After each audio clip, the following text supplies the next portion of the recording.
सीतामढ़ी में प्रधानमंत्री मोदी की चुनावी रैली। आरजेडी कांग्रेस को घेरा, बोले कि पहले फेज की वोटिंग के बाद जंगलराज वालों को 65 वोल्ट का झटका लगा है, जनता ने अच्छों की नींद उड़ा दी।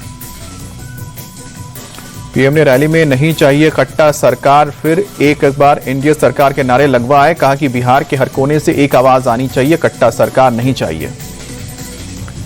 मोदी बोले बम्पर वोटिंग से साफ हुआ, जनता ने विकास को चुना है, मां सीता के आशीर्वाद से बिहार को विकसित राज्य बनाएंगे। मोदी बोले हम बच्चों के हाथ में किताब और कंप्यूटर दे रहे हैं, आरजेडी बच्चों के हाथों में कट्टा देना चाहती है। बिहार का बच्चा डॉक्टर इंजीनियर बनेगा, ना कि रंगदार। बेतिया में पीएम मोदी के चुनावी अभियान की समापन रैली। आखिरी रैली में आरजेडी कांग्रेस पर गरजे पीएम। कहा कि जंगलराज वालों ने बिहार को बर्बाद किया, इन्होंने सिर्फ अपनी तिजोरी भरी है। तेजस्वी राहुल पर पीएम का हमला, बोले कि दोनों नामदार बिहार में जमानत पर बाहर घूम रहे हैं, जुमले वाले नहीं, निर्णय लेने वाला बिहार चलाएगा। पूर्णिया से अमित शाह का राहुल तेजस्वी पर आरोप, बोले कि ये दोनों मिलकर सीमांचल को घुसपैठ का अड्डा बनाने में लगे हैं, देश की सुरक्षा खिलवाड़ महागठबंधन का मकसद। अमित शाह बोले बिहार में दो खेमों के बीच चुनाव, एक तरफ बिखरा गठबंधन है, दूसरी तरफ 5 पांडवों का गठबंधन है। अमित शाह बोले पहले चरण में लालू की और राहुल की पार्टी का सुपड़ा साफ हुआ, 160 से ज्यादा सीटों के साथ एनडीए सरकार बनाएगी, जनता को मोदी नीतीश के नेतृत्व पर भरोसा।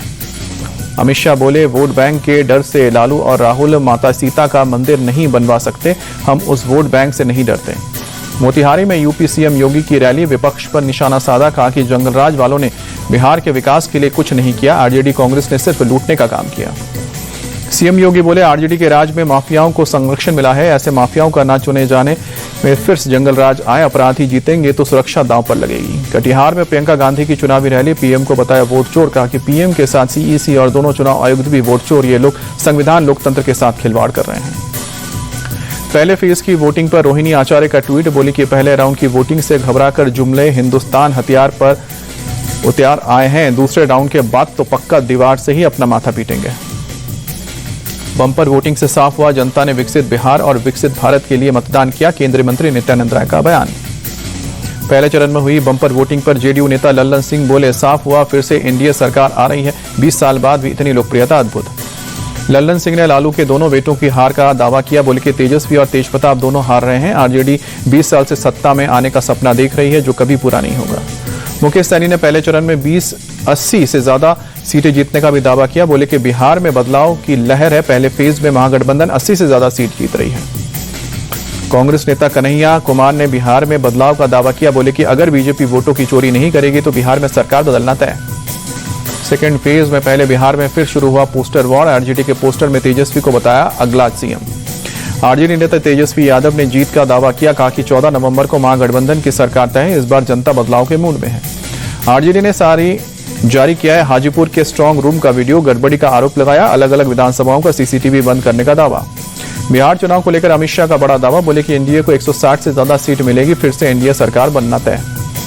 पहले चरण की 121 में से 100 सीट जीतेगी एनडीए, केंद्रीय मंत्री चिराग पासवान का दावा, बोले कि इस बार 2010 का भी रिकॉर्ड टूटेगा, अगले हफ्ते बिहार में फिर से एनडीए सरकार।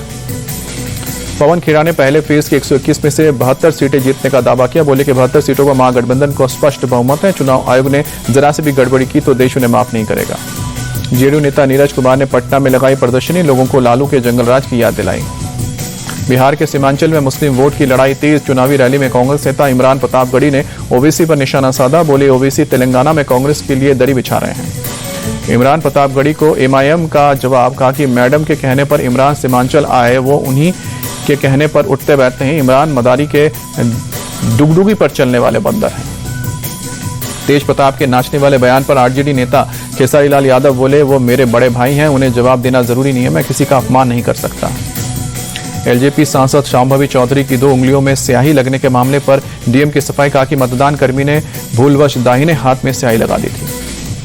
राहुल के वोट चोरी के आरोप पर चिराग पासवान बोले वो अभी से हार का बहाना ढूंढ रहे हैं, अगर वो इतना परेशान है तो कोर्ट क्यों नहीं आते हैं। राहुल गांधी के बयान पर प्रशांत किशोर बोले बिहार में वोट चोरी का मुद्दा नहीं कभी था ना है, वो सिर्फ विपक्ष के नेता के तौर पर बीजेपी से लड़ रहे हैं। वोट चोरी के खिलाफ कांग्रेस ने फिर शुरू किया हस्ताक्षर अभियान, कर्नाटक में 1 करोड़ से ज्यादा लोगों ने हिस्सा लिया। पीएम मोदी ने आज देश को दी वंदे भारत एक्सप्रेस की सौगात, बनारस स्टेशन से 4 वंदे भारत को दिखाई हरी झंडी। पीएम मोदी ने बनारस से खजुराहो के लिए वंदे भारत की दी सौगात। लखनऊ, सहारनपुर, फिरोजपुर, दिल्ली और एर्नाकुलम बेंगलुरु रूट पर वर्चुअली ट्रेन का उद्घाटन। वाराणसी में पीएम मोदी बोले, आज भारत तेज गति से आगे बढ़ा है, इंफ्रास्ट्रक्चर से ही विकास संभव। पीएम मोदी बोले, तकनीकी क्षेत्र के बेहतर काम को लेकर हमारी सरकार आने के बाद तेज गति से विकास किया है। 160 से ज्यादा नई वंदे भारत ट्रेनें चलाई गई हैं। पीएम मोदी बोले, वंदे भारत ट्रेनों को देखकर विदेशी भी अचंभित होते हैं। वंदे भारत ट्रेनों पर हर भारतीय को गर्व है। पीएम मोदी वाराणसी खजुराहो वंदे भारत ट्रेन में स्कूली बच्चों से मिले, बच्चों से उनकी बातें भी शेयर की। वाराणसी में प्रधानमंत्री मोदी का रोड शो, बड़ी संख्या में समर्थक शामिल हुए। लोगों ने मोदी मोदी के नारे लगाकर फूलों की बरसात भी की। जम्मू के कुपवाड़ा में सुरक्षा बलों ने 2 आतंकवादियों को मार गिराया। किरण सेक्टर में घुसपैठ की कोशिश नाकाम हुई। संदिग्ध गतिविधि दिखने के बाद सुरक्षा बलों ने इलाके की घेराबंदी की, सर्च ऑपरेशन जारी। जम्मू कश्मीर के कई जिलों में काउंटर इंटेलिजेंस कश्मीर की छापेमारी, आतंकी मामलों में बंद कैदियों की जांच। सेना प्रमुख जनरल उपेंद्र द्विवेदी ने उपराष्ट्रपति सीपी राधाकृष्णन से मुलाकात की। कई अहम मुद्दों पर चर्चा हुई। भारत और आर्मेनिया के बीच जल्द होगी डिफेंस डील। येरेवान में दोनों देशों के डेलीगेट्स की बैठक में सहमति। संसद के शीतकालीन सत्र की तारीखों का ऐलान, 1 दिसंबर से 19 दिसंबर तक चलेगा विंटर सेशन। केंद्रीय मंत्री किरण रिजिजू ने ट्वीट कर दी जानकारी। समाजवादी पार्टी की बसपा को चुनौती, लखनऊ दफ्तर के बाहर अखिलेश और अंबेडकर की लगाई होर्डिंग, सपा चीफ को बताया पीडीए का नायक। करोड़ भगदड़ मामले को लेकर एक्शन में सीबीआई, एक्टर विजय से जुड़े ठिकानों पर छापे हुए। तमिलनाडु के निचले इलाकों पर मंडराया बाढ़ का खतरा, वेगई डैम से 1000 क्यूसेक पानी छोड़ा गया। बाबा बागेश्वर की हिंदू एकता पदयात्रा में कई बड़ी हस्तियां शामिल हुई। पूर्व क्रिकेटर शिखर धवन फरीदाबाद से यात्रा में शामिल हुए। क्रिकेटर उमेश यादव ने भी यात्रा में हिस्सा लिया।